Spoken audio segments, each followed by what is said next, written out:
Sport Point ku bafana nyabo b'imikino. Sport Point. Urashaka kumenya amakuru y'umupira w'amaguru mu cyiciro cya kabiri? Urashaka kwirebera impano z'abana bakiri batoya? Ahandi wabisanga ni kuri Screen TV. Ikiganiro ni Sport Point. Murakaza neza.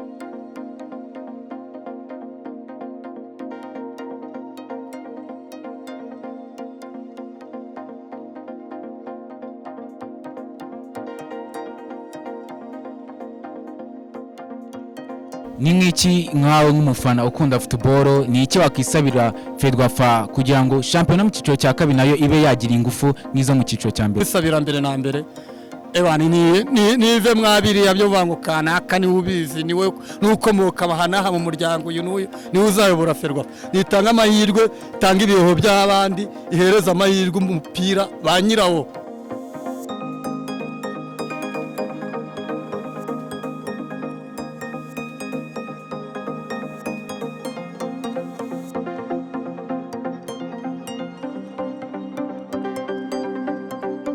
Bijyanye n'ikipe y'igihugu Amavubi imaze iminsi itsindwa imikino igiye itandukanye, ese nta kuntu wabona n'ubundi ukavuga ati kuki Amavubi atsindwa kandi harimo abakinnyi bose bo mu cyiciro cya mbere harimo n'abatumiwe bavuye hanze?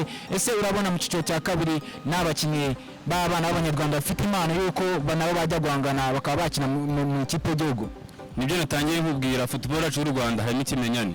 Ni gute uri umutoza uhamagara umukinnyi ukiniye Amavubi imyaka nk'icumi, imyaka 18, umuntu akina umupira imyaka 18 cyangwa 10 agikina Amavubi uwo akiri umukinnyi cyangwa yarashaje? Ni gute uhamagara umukinnyi inshira mu 20? Ese uwo mukinnyi n'ubu ushoboye nta wundi mwana uwo bahari bamusimbura akina ku mwanya yakinaho?